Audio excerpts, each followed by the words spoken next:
We're ready. And the live has begun. Hello, people. Good Sunday morning to you. God, I sounded Irish there. Sunday morning. Right? There you go. Or my southern accent's coming back. Perfect. Makes it more interesting that way. Yes. While we're giving people a few minutes to join the broadcast, if you would, please reach down and click share and share the broadcast so that your other nail friends can find us this morning. And we are going to be doing the same. Yes. Post there. Scrolling down to the Nails magazine. And there's the broadcast. Click share. Click share to... Start a watch party. That's new. I don't know. What's a watch party? I don't know. We'll have to investigate it Okay. for the next broadcast. So I'm going to share to the FingerNailFixer page. I already did that. Share. Copy link. Yeah, like we're sharing Yep, on yep. several pages. This is what happens also when you have like 3 devices going at the same time. Right? I don't want to say I have an Apple device problem, but I own 3 iPads and multiple phones. I think they call that addiction. I've actually only purchased 1 iPad. Okay. C&D is awesome and provides us with iPads for work. So that's what we're going to use my main iPad for to have Mary join us in FaceTime here shortly. Like Hi Paula, hi Chris. Let's see, page. All right. While we're continuing to give people a few minutes to pop in, there's just a few things that I wanted to mention to you in the broadcast and just kind of chat about before we got started. First of all, I've had a few people mention that I always call Mel BFFmel and they don't generally know who she is. So my BFFmel is Melissa Finch. She is also Mel's Tips of the Trade on Facebook and Tips of the Trade on Instagram. She is a busy salon professional. She works in the salon full time. And so there you go. Melissa Finch is her name. BFF to Holly Schippers. There you go. The other thing I kind of wanted to bring up is pro wear. I am so excited to have actually found a few different places to find pro wear for nail professionals that's classy. And some of the cheeky ones are really fun to wear for certain situations, but when it comes to going out in public and places that I'm going to be representing myself to potential clientele, I kind of prefer it to be a little on the professional versus the cheeky side. Is this a website? This one's news to me. I'm wanting to hear about this. So, a few different places that I have found professional pro wear. One is this guy.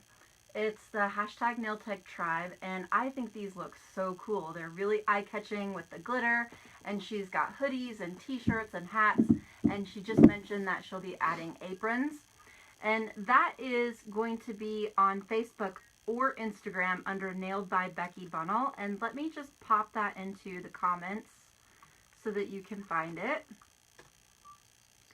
The next place that I have also found professional wear is profilesbackstage.com. They have some really hilarious glitter shirts. Like I just got mine in as pour some glitter on me. It's like glitter everywhere, and I eat glitter for breakfast, and they just have some really clever ones that are cheeky but without being unprofessional cheeky. Right. And so they're really great eye catchers and conversation starters.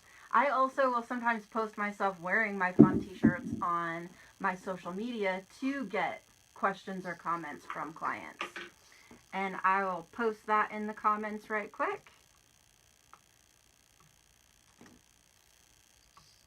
so that you guys can find it. Then the third place that I have had really good luck finding clever professional shirts is the nailscape.com.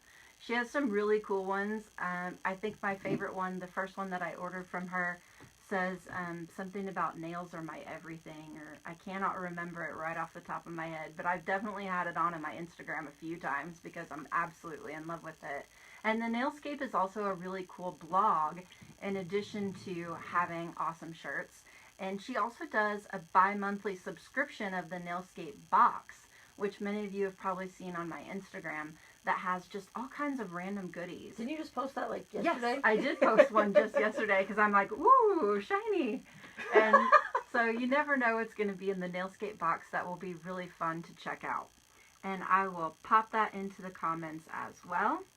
And if you have any other sources of stuff that you love for professional wear, we'd love to hear about them.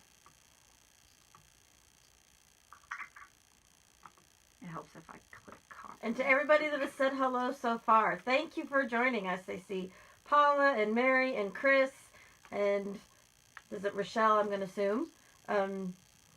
Stacy, Michelle, Braden. Hi, everybody. Thank you for joining us on a Sunday. Yes, Eileen, Karen. Yes. When we talked about doing the bonus broadcast and we talked about doing it on a Sunday, she's like, well, should we do it our regular time? I said yes, because football usually starts at noon and we don't want to distract anybody from watching their favorite team. Exactly. And seeing Braden in the comments just jogs my mind. Just in January is not very far away. It's the Nail Talk Radio cruise. And I'm so ready to be snorkeling again and on the ocean again. I love the cruise. So it actually still has time to sign up. The sign up ends October 22nd. So if you have not heard about the nail cruise, or if you've heard about it and you've been procrastinating, now is the time to get in there and get signed up so you don't miss it. And boop, I just popped that into the comments. It's ntr@sea.com. Definitely come join us. It's going to be so much fun. Gina Silvestro is going to be on there, and she does some killer work. The Profiles girls are going to be teaching on there. I will be on there. And, of course, we'll have Braden again. So it's going to be so much fun. What are the dates? So it is actually... Why do you want to ask me a question? I don't know. You're the one prepared with all the info. Yeah. That's what the website is for. So I can click on the website and see the dates. So now it's January 19th through the 27th. Okay. I'm past the birthday season in my house, so. Right. And it's going to Costa Maya, Isla Raton, Belize, and Cozumel. So it's definitely going to be some fun, warm places. And if you live in the cold weather places like we do, hello hoodies. Yeah, I should have grabbed a sweatshirt this morning. Definitely the cruise in January is like an awesome go-to. Alright, we've got that. And there was one more thing I wanted to mention to everyone. I was just at the Premiere Philadelphia, which is a new trade show over in Philadelphia. And Nails Magazine did this really cool event that was called Net Worth Social. And it was just kind of talking about the net worth of different things amongst the industry. And one of the speakers had this really cool app she's developed called Beautician's List. And I would really encourage you to hop on your app store, whether you have Android or iPhone, and look up right, and look up Beautician's List, because this app actually has a patent pending algorithm that will search the databases within the United States for license numbers, and it instantly verifies that you are a licensed professional before it lets you set up a page as a professional. And her goal is to reach out to consumers, because if a consumer doesn't know, it doesn't make a difference to them. And so as much as everybody is, I am licensed movement, and it's really important to be licensed, and don't take away my license, as much as we talk about that amongst ourselves within the industry, if the consumer doesn't care, it doesn't make a difference. And so the goal of Beautician's List is to give us a tool to reach out to the consumer. She posts information about what to look for in safe salons, things like, the nails shouldn't hurt, you shouldn't be bleeding at the end of your nail appointment. Or need a Tylenol. Right. You shouldn't need a Tylenol or a Band-Aid to survive your nail service. And she just is looking to make a really fully functional, fully featured app geared towards the professional that gives the consumer information so that they understand the difference between licensed and non-licensed, professional and uneducated. I think that's all that I wanted to blab about. I noticed I see people signing in, let us know they're from. We have somebody in Idaho. Awesome. We have somebody from Scotland and somebody else in Iowa. Yay, Iowa! Woo, woo. Even though it's freaking chilly here today. Yes, it is chilly. Is it chilly in Scotland? I'm like, whoo, I'm going to need a hoodie over my shirt today. So then I was like, whoo, I'm going to bust out my sparkly hoodie because I haven't got to wear it yet. I just got it in the mail. So, awesome. All right, are you guys ready to talk about some social media? This is the bonus broadcast to make up for the Technical difficulties. Yes, technical difficulties of last time. And we figured out that it's just some glitching in the screen share option for Facebook. So we're going to ditch that option for now and go back to the guest in the iPad. Are we ready to bring on Mary? Are you ready, Mary?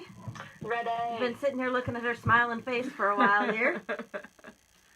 Ta-da! Yay! Guest in the iPad. So we wait for the broadcast to catch up to us, make sure we got her tuned just right. Yay, she looks Is that awesome. I Brilliant. can't Brilliant. see anything, so I have you guys like. that way. Yes. Nice. And we'll read you the questions that they ask so that you don't miss any of them. Oh wow, it's 81 degrees in Phoenix. Thanks, Owen. Appreciate it. It is cold and rainy in Scotland, so we can say it feels like Scotland here. I'm so happy. No kilts, though. Yeah. Oh, Holly visited Scotland over the summer. June? Weren't you there in June? June. Yeah. She brought me back a calendar with men in kilts. Made me very happy. That's what a good best friend is for. It is. Okay, but we digress. We'll move on to the more important things. Yes. So we're going to talk about social media. We're going to focus on your Facebook and your Instagram.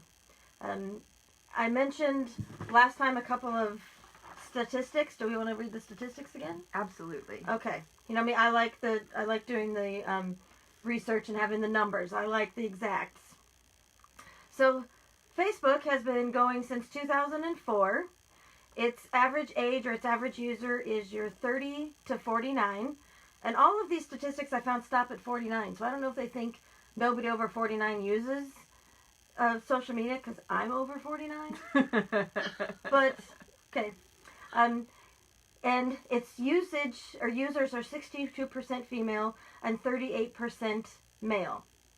Instagram's been around since 2010, and its average users are 18 to 29. So knowing your age demographics and which client base you want to be appealing to, that can be important. So that's why we went with these two platforms, because that kind of gives you a best of both worlds, and don't assume nobody above 49 or nobody above 29 or on either one of those. Right. 30% of people on social media find new beauty trends on the Instagram Explore tab. Their ratio on Instagram is 60% female and 40% male. On average, your human attention span is about 8 seconds. Typically, in person, or as we call it, like your elevator pitch type thing, you want to get somebody's attention in the first 8 seconds. However, on social media, that drops to 2 seconds. Because we're going ping. Yep. Ping, If I don't like the picture, I'm like, oh, no. Oh, well, okay, yeah, let me read that one. So you want to have an appealing picture on your Instagram or on your Facebook, and an appealing caption, which we will discuss the details of those, because you want to get somebody's attention in the first 2 seconds. And something that's important is you actually need to have different content on the two, because you're appealing to different demographics. Yes. So while sometimes it's okay to go ahead and share your Instagram post to your Facebook, you also need to generate individual unique content to both platforms. Right. All right. 60% of Instagram users say they have learned about a new service or product on Instagram. And millennials, y'all know who you are 250% more likely to be influenced by blogs and social media when it comes to selecting a product or service. So if you've got a unique service to you, or you're adding a new service to your salon menu, you know, getting the attention of the millennials, and hopefully those are going to be your long-term clients. Yes. Are going to stay with you for years. You want to look at maybe your own blog and definitely your social media. So those are the Instagram and Facebook are the top 2 platforms to target your Gen Xers and your millennials. I know one of the questions we had last time that I think we should address again is hashtags. You two can get into that whenever you want, but that's one of the biggest questions I get from people. You know, I have people, like even one of my own children is like, hashtags are stupid. Like, well, they do serve a purpose, and we want to make sure we cover that and why you want to use it and the best way to use it. You want to take that one, Mary? Okay, yeah, let's just jump into it. So, hashtags are basically, you know, the little pound sign with like some sort of keyword, right? So, you can hear me, right? Yes, ma'am. Yes. Cool. Yes. Okay, so hashtags are a way to make your content searchable within the platform that you are posting on. So on Facebook, hashtags are better if you don't use too many of them. If you have like a very specific brand, or if you're talking about something that actually is trending, like in the news, or something like that, then you can use hashtags. Like, you know, Holly is hashtag FingerNailFixer, and Mel is hashtag BFFmel, and Mary is hashtag The Abundant Nail Tech. So it's really useful for branding, and it will kind of help start building your status as an influencer as well, if that's something that you're like interested in. But if you are looking specifically to attract new clients, hashtags work really, really well on Instagram. And it's a completely different kettle of fish, right? Because if you post, you know, like 30 hashtags on an Instagram post, it's okay. It might look a little bit tacky, but it's a really great way to catalog your content at different, under different categories. But if you were to do that on like a Facebook post, you would get marked as spam, like almost immediately. Anything more than 3 hashtags on Facebook gets designated as spam. And I thought Norel had told us that more than 5 to 8 on Instagram, you don't want to use. It's proper etiquette. But Okay. Instagram will let you put up to 25 hashtags on each post. Oh, After nice. that, it'll be like, you can't post, this post can't, it can't be uploaded, and it's usually because there are too many hashtags after that. But the proper way to use that, or a good way to use that so that clients actually find you, is to, you know, think about what your clients are going to be looking for. So, it's all fine and well, you know, it's all fine and well to post really beautiful nail art or a really meticulous manicure, or like, you know, a picture of your gorgeous salon setup. But, you know, for all you know, somebody could just look at it and just be like, oh, this is really pretty. Hashtags and your captions help to kind of change how potential clients can look at it. You know, like last time we talked about a potential DIYer. Maybe she's stalking Instagram for, you know, she's searching hashtag glitter nails or something like that, and she's looking for inspiration for her own nails. So if you use the hashtag glitter nails, then maybe she finds you. And then, you know, usually what happens is somebody will find a profile on Instagram, or they'll see the picture and then they'll click on the username, and then you can see their whole grid and their whole profile. There's that handy little, you know, bio section at the top, all of those things, and it happens so fast, right? It's like a second to look at each element, right? But all of those little things, if you are very intentional and thoughtful and you cater everything that you put on there for your clients, then your clients will kind of start to put themselves, or your potential clients will start to put themselves in the mindset of a client without even knowing about it, right?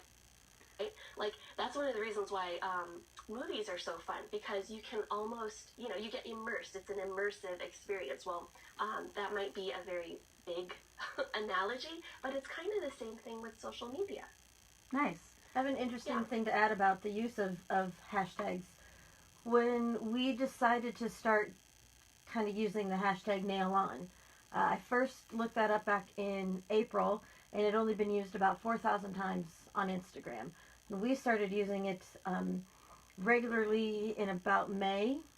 It's now been used over 6,000 times, but when I had first searched it, the majority of the places that were Instagram users that were using it were Russian nail salons. There's actually a salon in Russia called NailOn.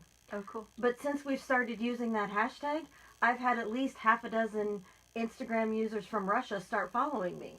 Mm-hmm. So it shows how you can, even when they're maybe not intentionally looking for you, there's people are still finding you, and you're getting your word and your message out. Mm-hmm.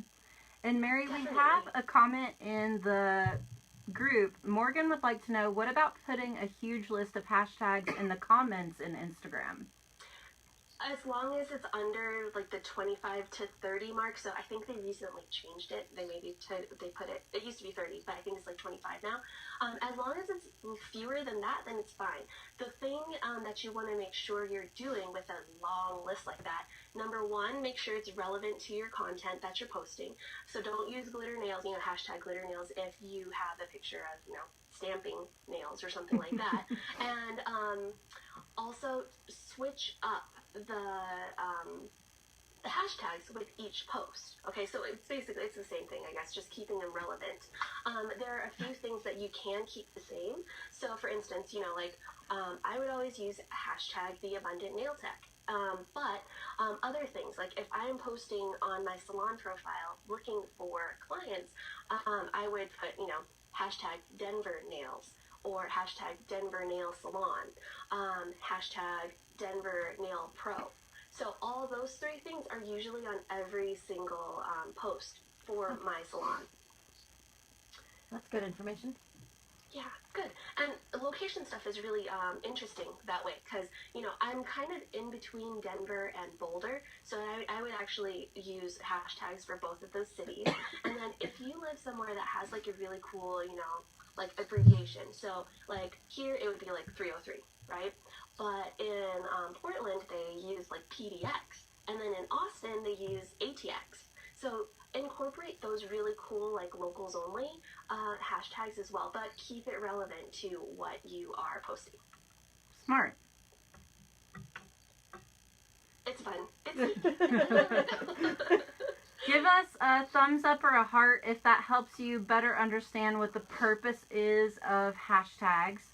And definitely post if you have any questions about hashtags that we can cover for you. So, for more hashtag stuff, but what I like to do is in my notes app on my phone is I keep different categories of hashtags that I will pull from. So, you heard a few of my, like, nail art salon hashtags, but also, there are other ones too. If you're doing a day off kind of post, maybe like you like to build relationships, more 3D relationships with your social media, you could do something like, you could use hashtag Sunday Fun Day. Or you could do Motivation Monday. Maybe that's something that you're really into, quotes of the day, things like that. But I would recommend searching your hashtags on Instagram as well, because the fewer times it's been used, so like Mel was talking about, NailOn started with only 4,000 posts, and now it has like 6,000 posts. The fewer times that it's been used, the more likely it is that you're going to be found by your ideal client. Perfect. And we have a comment from Kristen in the room. Hi from hashtag PDX. That's awesome.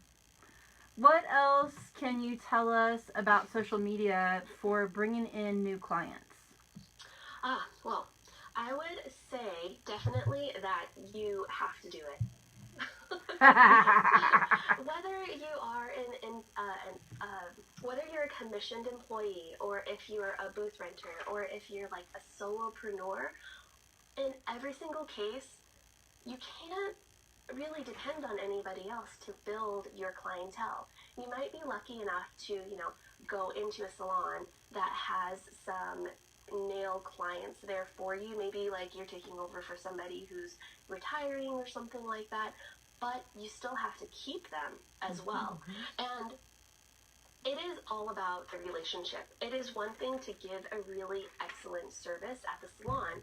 I mean, that is definitely a part of it, right? Show up and give your best every single appointment, and they will definitely keep coming back. But to strengthen and deepen that relationship even further, and to attract new clientele, social media is like perfect for that. Because number one, you get a way to nurture your relationship with your ideal clients, right? They're already coming in, so let them know you got this new product in, or the new color collection is in for the season, or let them know, more announcement type things, like you're going on vacation, or you have a new colleague who's starting with the salon. They like to keep up on things like that. All those things that they talk about during the appointment, like those, little small talk things, it's perfect for social media.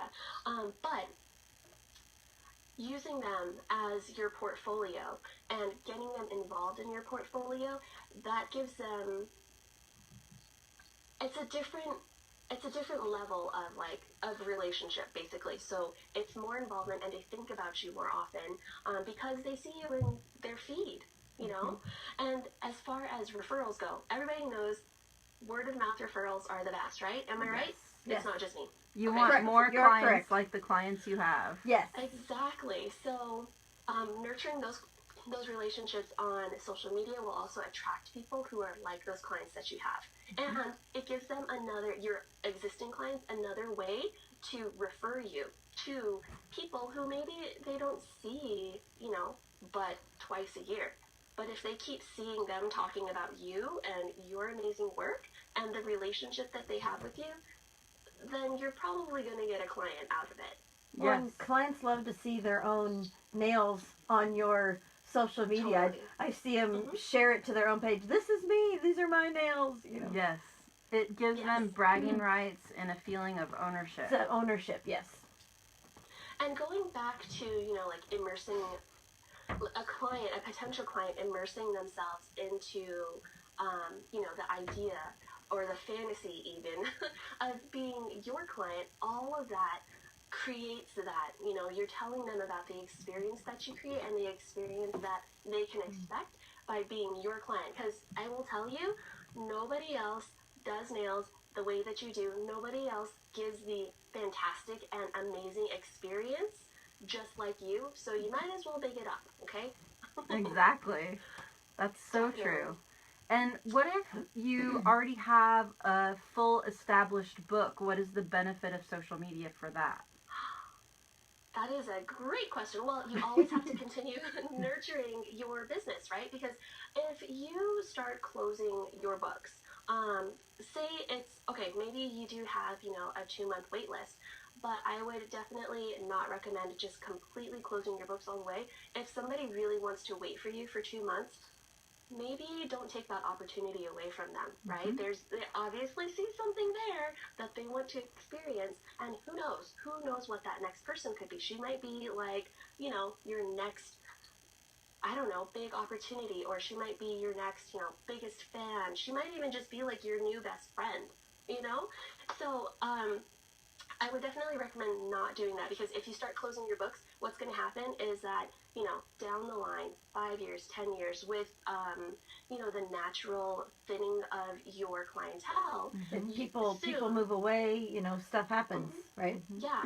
And if you don't, if you just cut off your books, then in 5 years, you're going to be like, oh my gosh, what happened? I used to be so busy. Now I need to hurry up and build my business again. But it can be a little bit of a time-consuming process. So keep posting your portfolio on social media. Keep nurturing that potential new client base.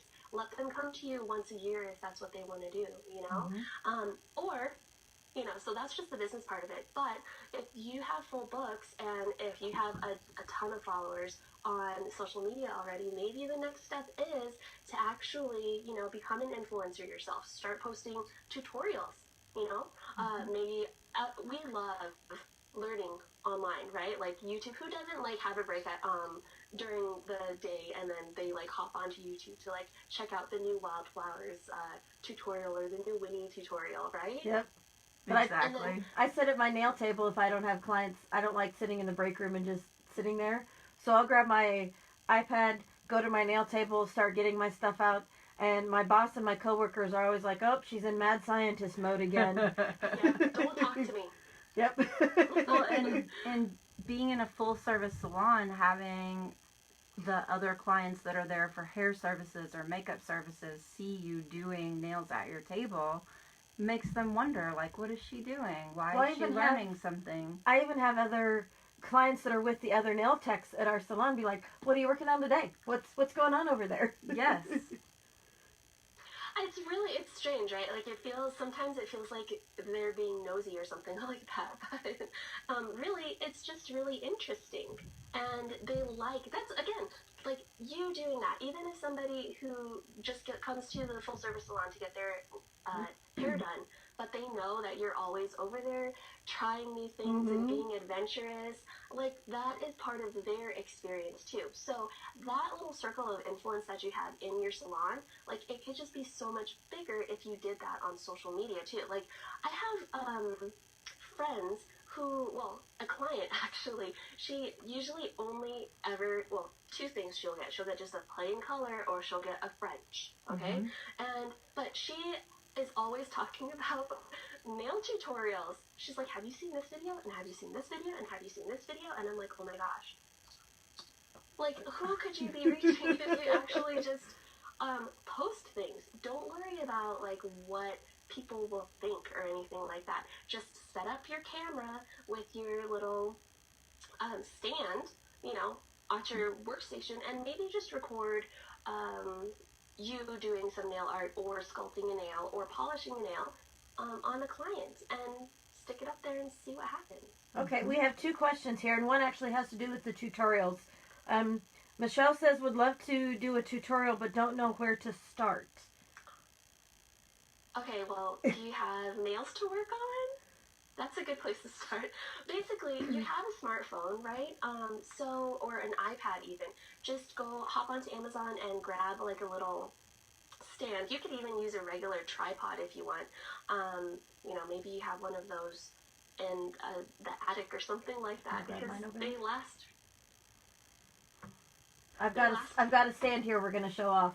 Oh, yes. So we have this style. You can put the phone in here. This goes on the table, and then your phone is here, and it can record. And that's a little, with the legs that way, it's a little sturdier than a traditional tripod. There's so also these styles that clamp on, and they can be, like, manipulated all around different ways. So there are lots of options for stands. And we're actually using a stand to do our broadcast that is similar to this one because it goes up high enough to get the broadcast. Cool. Yeah, so just hop onto Amazon and grab a phone stand and then just hit record.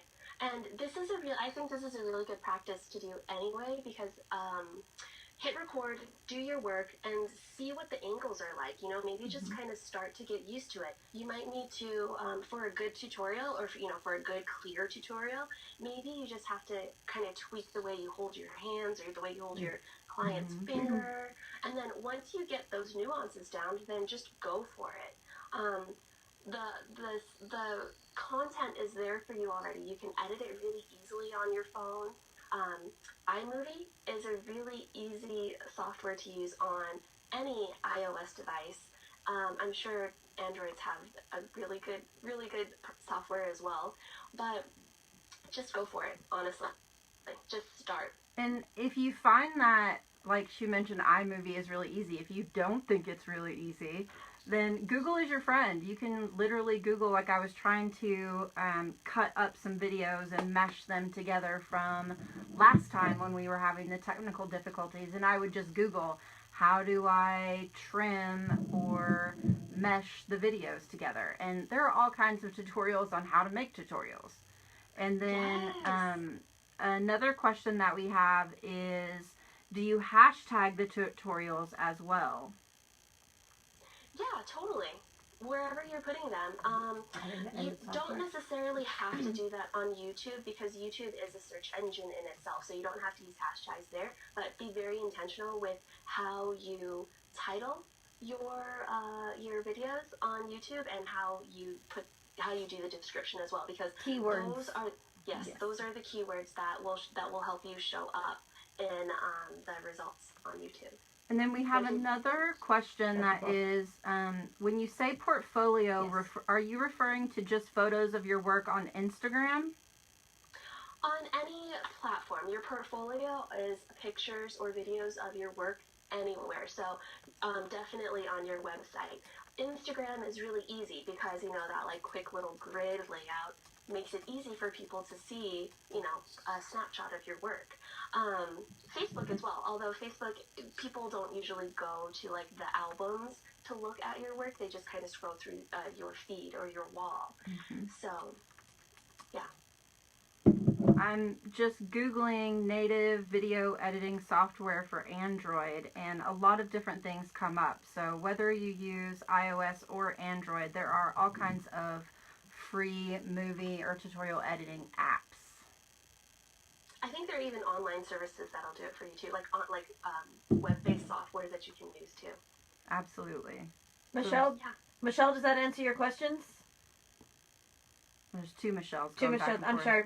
So Michelle and Michelle. Yes, Does that answer both your Michelles. questions? Perfect. And then I know that when I've taken social media classes, they always really emphasize the importance of a good bio. What types of tips can you give us for the bio on Instagram and Facebook? Oh, I have a question about that too. Okay. I love the bio. Super geeky. So I am, just a side note, I'm like a natural fangirl. It is like my superpower, and I love bigging up other people. So the bio is like one of my favorite places. Because this is where you get to like show off why you're different, right? Okay, so again, you want to switch your perspective, not just from you talking about you, but what would your client want to know about you? So the basics, of course, business name and how they can book with you, your contact information, but also start to give them a little bit of a taste of your personality. If you like to use emojis, then use emojis in your profile bio. If you absolutely love giving, the fantastic hand and foot massages, definitely put that in, because there will be people who go to you just for that, So highlight the experience and highlight what you love about your services and about your salon experience, and do it in a way that the client can put themselves in that experience. Easiest way to put it. Easiest way to put it. I've noticed when I've gone to other Instagram profiles, their bio is fairly lengthy. There's a lot of content in there. And on my own, I seem to be limited in my characters I can use. How do you get it to where you can add more information in your bio? Is that a setting on Instagram? I don't think so. The last time I checked, there was about a 150 character limit in the Instagram bio. Because you see some people like, well, link to this tutorial's in the bio, and that's much longer than just what I want to say about my own self. So how do you do that if you're posting your tutorial?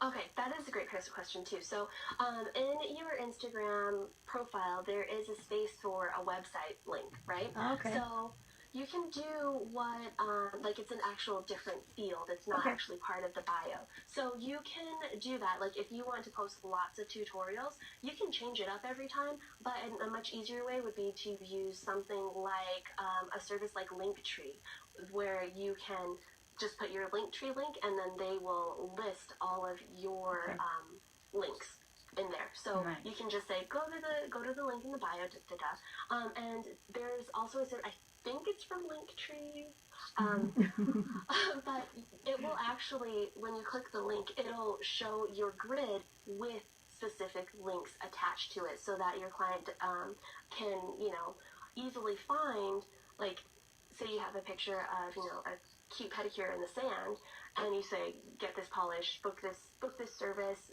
using the link in the bio. So they click the link in the bio, and then they can actually see that same picture. So then they click that picture, and then it takes them to the website, your booking site. Nice. Cool. That sounds awesome. Okay. It's really fancy.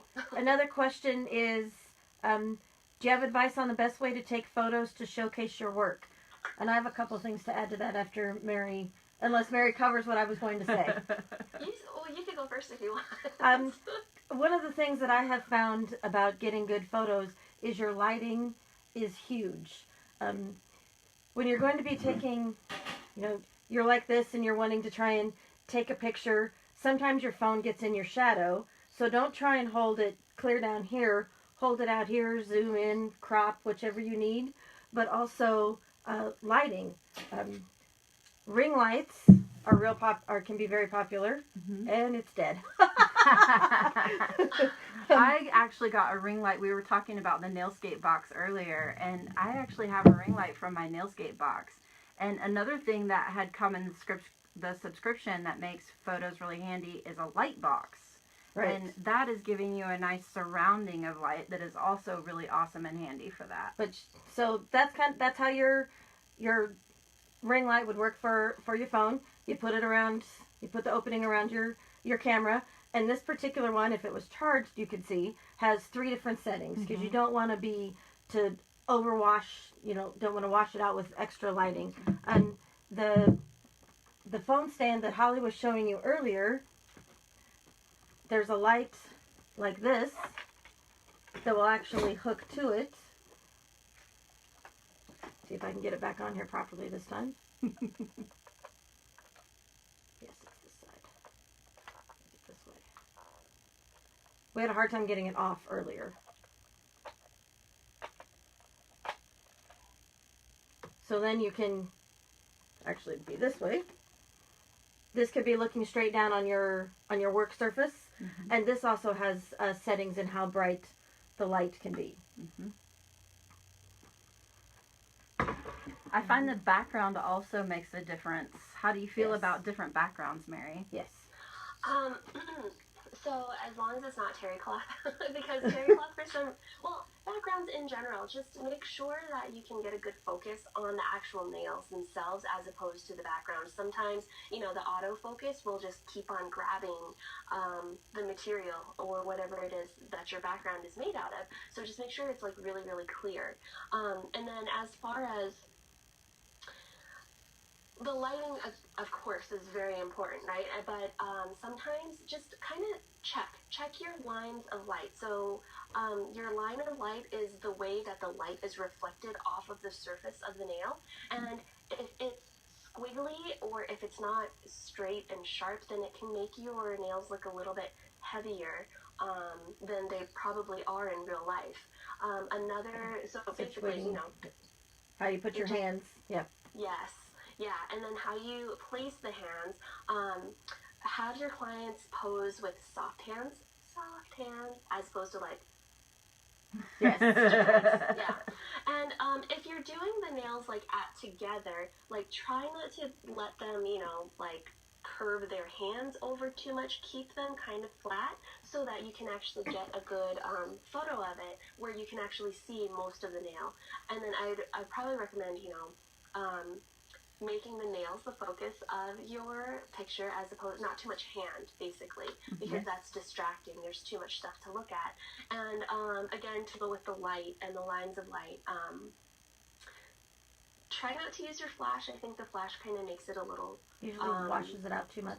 Yeah, it does. So the ring lights and the phone lights are really good for that. And don't use too much oil. Yes. Because that can make your nails look heavy too. Yes. Yeah. I like to use the solar speed spray. Just lightly brush it or spritzing that on so it takes the dryness out, but it doesn't make it look wet. And as far as backgrounds, you guys familiar with what a step repeat is?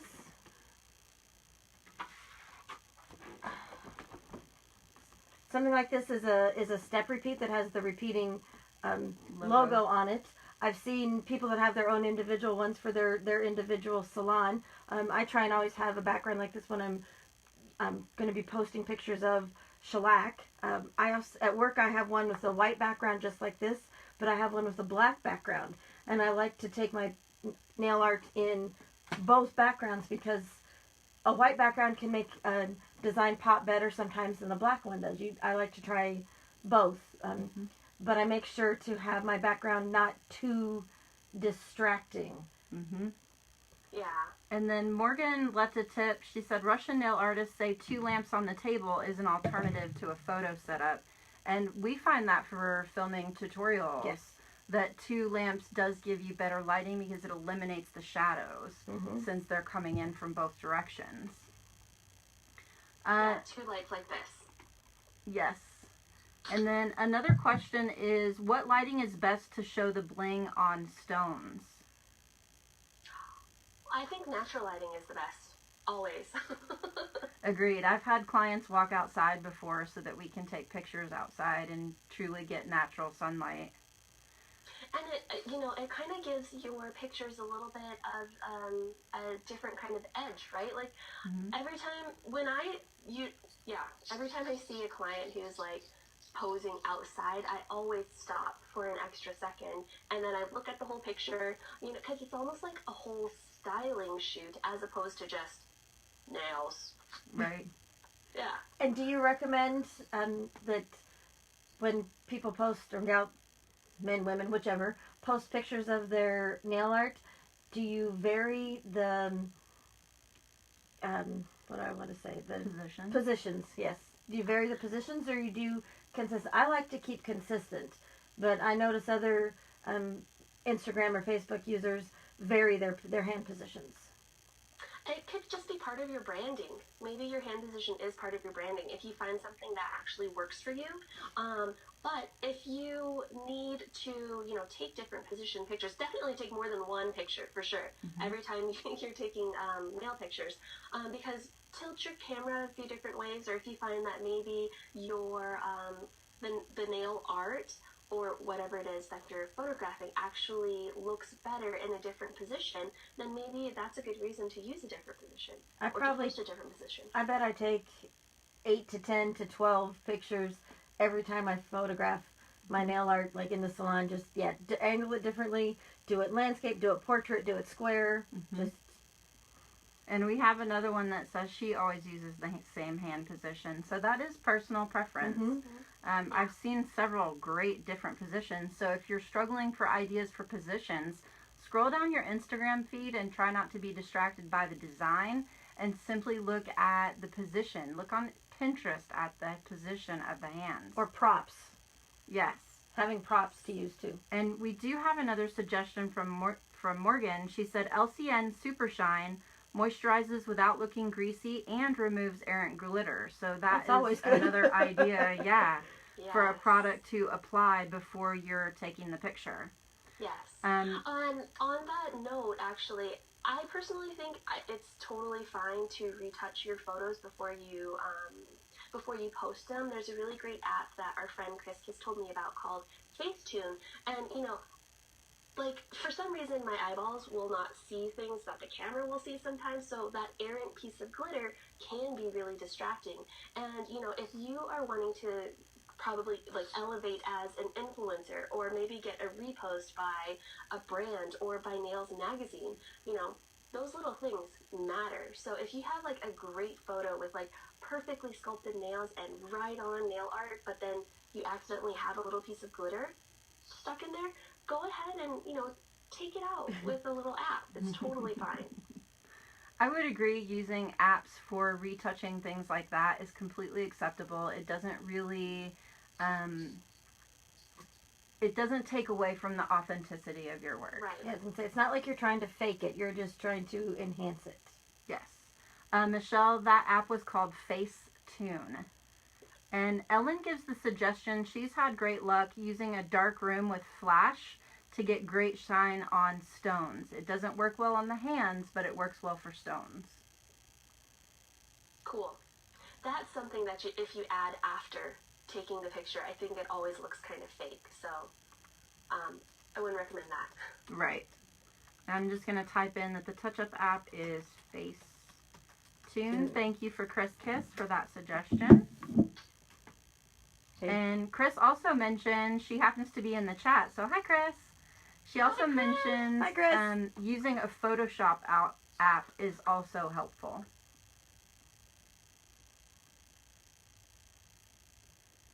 And then, So fun.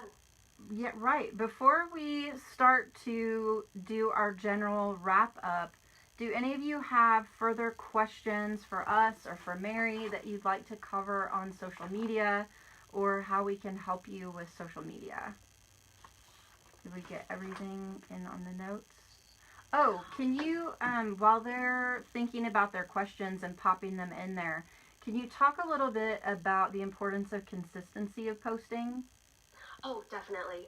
So schedule your social posts, okay? Because if you are using social media to find new clients, then you have to actually really treat it like a marketing and an advertising practice. It's a business practice. Just like how you have to put in your expenses once a month, you really should schedule in your social media. It's really easy to forget because it is kind of personal and it is also business, but you have to schedule it in for your business if you want to see the return, okay? So batching, take pictures after every single service and then set a time so that you can, I would recommend weekly so that you can fix those pictures and add captions and schedule them. In Facebook, it's very, very easy to schedule because on your business page, there's a little button that will let you schedule it. So you could actually put all of your posts in for the whole week in an hour, like, you know, before the football game starts. On Instagram, it's a little harder to plan on Instagram, but with a third-party app like Later, you can actually put your photo in and then do your caption and then say what time you want it to post, but it will only give you a notification. So it'll come up as a notification that says it's time to post, and then you post it. So it's a little bit more cumbersome that way, but there are other apps that you can use and services that you can use that are paid that will just do it all for you. So there are some different options there, but it's very important to be consistent because, number one, the algorithm will not like you and show your stuff if you don't post consistently, okay? And then number two, even being consistent is part of the client nurturing process. So when you post consistently, you are talking about your clients. You're basically saying, hey, I really had a great time with you and thank you for being you and I can't wait to see you again. Okay, when you're posting consistently to your clients. And it also trains your clients and your potential clients to start looking for you and to start looking for your content because they will know what to expect. They know, you know, they're going to see really cute pictures of themselves and they're going to see really inspiring pictures of other clients, and they're going to see, you know, if you do retail, post pictures about your retail and educate your clients about how it's going to help their nails be healthier. So it's a really subtle but powerful way to educate and maintain relationships. And one other thing that I will add with that is that you want to use a business account for this, okay? So a business Facebook page. Not only does it give you insights so you can actually see what kind of content your clients and potential clients are engaging with the most because, you know, what they like, you want to give them more of, right? But you also get a completely different dashboard when you sign up as a business page. And then it gives you a really easy way to like see all of your posts one by one from the very beginning all the way up until now and see how they're performing. And then you, once you start to, you know, feel confident and your following is growing, you can use advertising as from your business page to target your message even further to people who will actually buy and book with you. Okay? Perfect. Same thing on Instagram. Another suggestion that we ended up getting is Adobe Photoshop Express has a free tool ideal for things like taking out glitter. Then we also have another question about using logos or watermarks on photos. How do you feel about using your logo or name on photos that are like cartoon-like faces of your head? Do you think that's distracting or do you think it's helpful to the client? Oh, well, you know, lots of people take screenshots, right? So it's a good way to help people find you again. Sometimes, like if you get reposted by a brand or by an influencer, then usually what happens is they will link to your profile in the notes. But if you get reposted by just any other person, they may or may not give you credit. And a watermark is a good way to make sure that potential clients who are on this other person's tribe can find you again. Personally, I think it's a little bit distracting, but it could be part of your personal brand if that's something that you are interested in. I never watermark my stuff. I don't worry about people stealing my stuff because, you know, the more the merrier sort of thing. So yeah, I think it's a little bit personal preference. And I think on Facebook, you definitely don't really have to do that because I don't think that's something that those users as potential clients will kind of run into. It's very easy to share native posts on Facebook. But on Instagram, you know, if you really want to make sure that you get clients in your door, it might be something. I think it's more of an editorial, like not editorial, but like reputation, Right. influencer sort of thing. Agreed. I do think it's personal preference, and I do think it's really helpful on Instagram because more people do screenshot to share because it is so hard to repost. You got to go into a whole other app, and so I do think a lot more people screenshot stuff on Instagram. We do have a question about stories. Does posting stories help your algorithm? Yes, for sure. Stories is a really, really hot thing right now, right? So, of course, if you post stories, it's a new feature. And, you know, side note, anything that is a new feature on Instagram and Facebook, if you adopt it, then it's going to help your visibility for sure.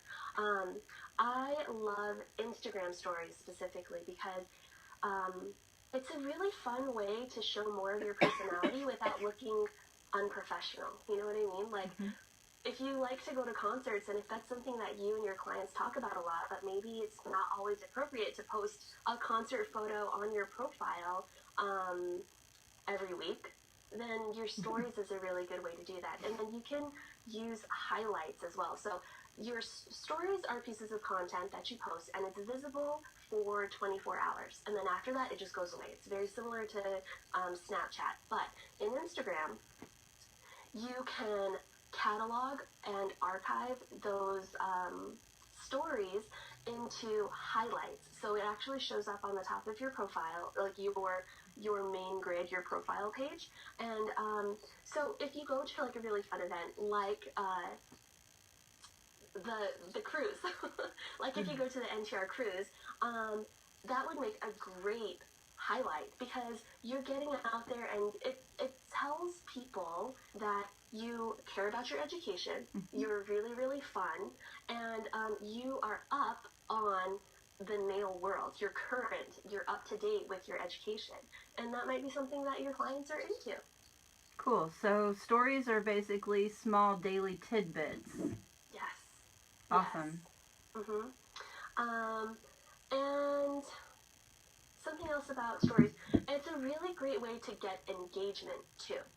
Okay, so engagement, when people actually like or comment or talk to you, it's a really great way to do that. It's a good way to run specials. Maybe if you're new, you know, like you're brand new, just starting out, you have a lot of room, or you have a cancellation that day, you know.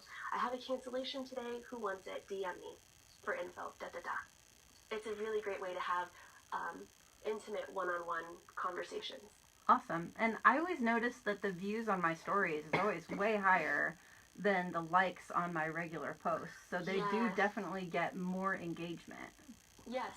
And the stories feature, it doesn't make it necessary to continually post content. Like when Instagram first started, you know, people were posting to their actual profiles like 5 times a day. But now you can go like almost a week. You could probably post once every 5 days, but if you are adding content into your highlight or into your stories, then you don't necessarily need that static content as often. Nice. So it can technically make Instagram a little bit easier. Yes. Brilliant. Yes. And there are also really cool tools for making your social media more noticeable. I know if any of you follow me on Facebook, you noticed the post that I did from Mel's Instagram where it was several different, 9 different pictures that in the Instagram feed come together and make one large picture. It made And it created a grid. mhm. I took an individual picture. I found an app called PicSplit. It broke it into 9 pieces, and then this is where scheduling came in. Scheduling your post came in handy too. I posted 3 pictures on Monday, so I had 1 line. 3 pictures on Tuesday and 3 pictures on Wednesday, and Can came you up. show them? Yes. Oh, yep. I don't know if you can see it, but Here, it's beautiful. I got it pulled up on mine too. Okay. Here, I don't know how close I can get with it here. But knowing that I would be posting 1 picture at a time, I actually created this picture myself. The background is a canvas that I painted, and I went through and found a bunch of shellac colors that matched my canvas and arranged them in such a sequence that even though I posted 1 picture at a time, it still kind of stood by itself. Right. The pictures made sense. Yes. Beautiful. And I loved how bright it turned out and how it really caught your attention when you pulled up the page. I was very pleased with this. I got an idea from another page that had posted 6, but I was very pleased with how that turned out. Yes, and that's something that could be easily done with any brand of polish. You could do it with some of your retail. You could take pictures of several clients' hands together. It's definitely something that can be a really fun option. You could also create a collage and do a collage grid and then have that become the photo. So there's all different ways that you could utilize something like that just to kind of make your social media a little more interesting. Yeah, there's a hairstylist I follow. He was doing for a while, like, 3 different angles of his hairstyles. And I thought that was really cool. That would totally work for nails too. Definitely. And a suggestion from Michelle, tagging clients on your Facebook page is a great way of advertising as it goes onto their feed and their friends see it. Yes. I have also rewarded my clients with upgrades on their designs for tagging themselves, because then it counts as interaction with your page, which helps you bump up in the algorithm to appear on news feeds. What was that app called for your picture split? It was called PicSplit. Like PIC? PIC split, and it has a 9 on the app icon.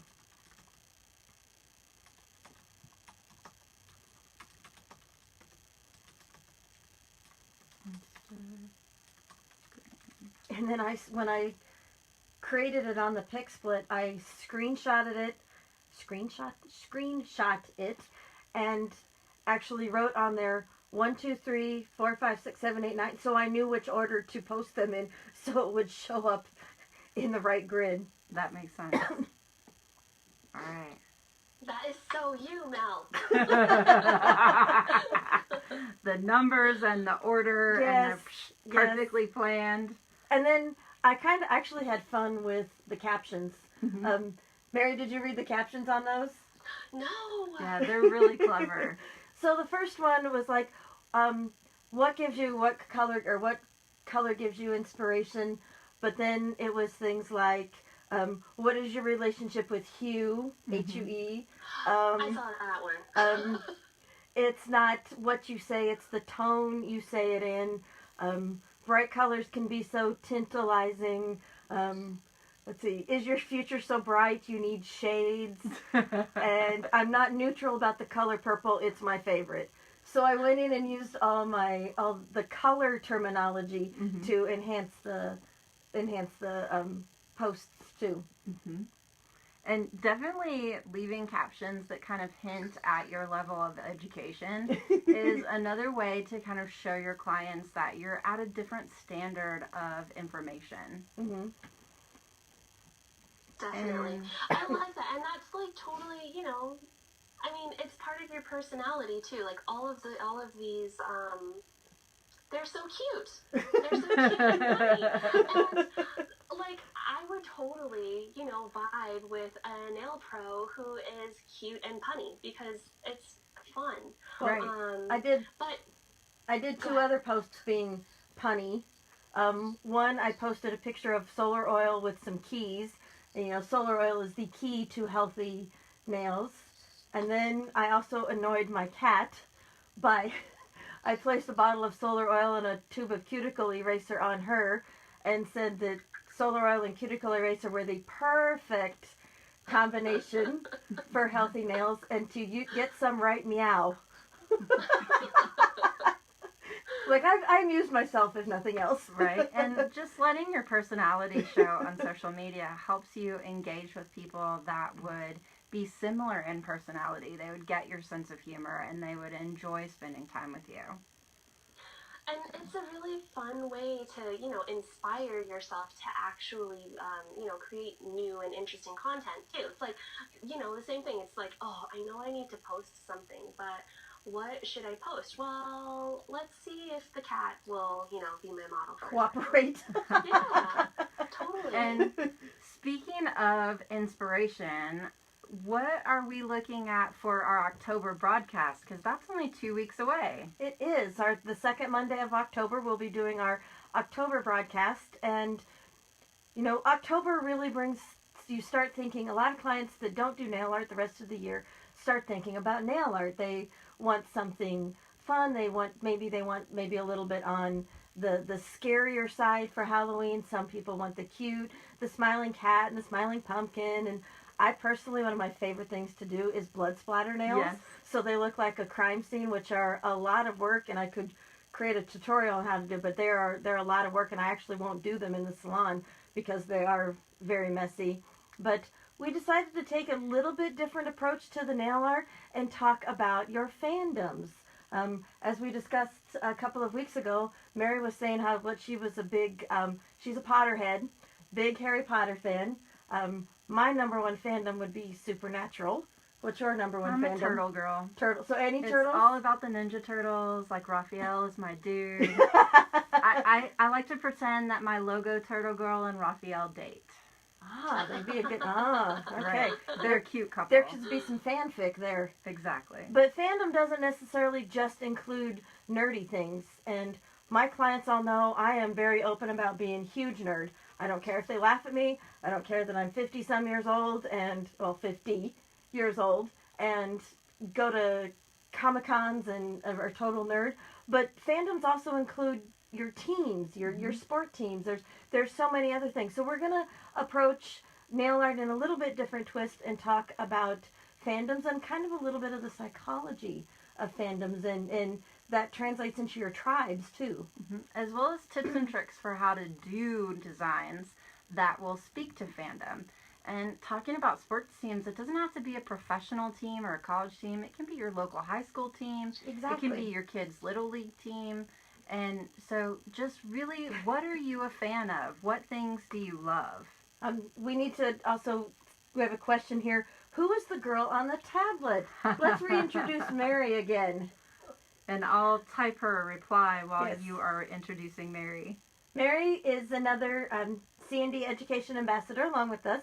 Like she said, she lives between Denver and Boulder in Colorado. And what is your Instagram and Facebook again? My Instagram and Facebook handles, and Pinterest too, if you're into it, is at The Abundant Nail Tech. Yes, and we asked Mary to join us because she and Holly both kind of geek out on social media, and I'm just here for an entertainment content today. All right, I just posted Mary's page link. And thank you for giving up time on your Sunday, Mary. Ditto, y'all. Y'all. All of you. Yes, thank you for Thanks taking for the time having to join us. And thank you to all of you. We really appreciate your time. Yes. Thanks for supporting us in this bonus broadcast and hanging in there with us through the technical difficulties. And we really look forward to seeing you on the second Monday of every month at 11 a.m. Central Standard Time. And there might be some cosplay involved next month's broadcast. We might represent ourselves just a little bit different next month. So you'll have to tune in and see what we have up our sleeves for our look. If nothing else, to have a good laugh. Everyone needs a good laugh on Monday to start the week. Exactly. Right? And we can laugh at ourselves, so I give myself plenty of content to work with there. There we go. Thanks to all of you for joining us. We really appreciate your time, and we look Thank forward you. to seeing you. Thank and you, Mary. Until next time. Thank you. Are you ready, Mary? Nail Nail on. on. Nail on. Have fun.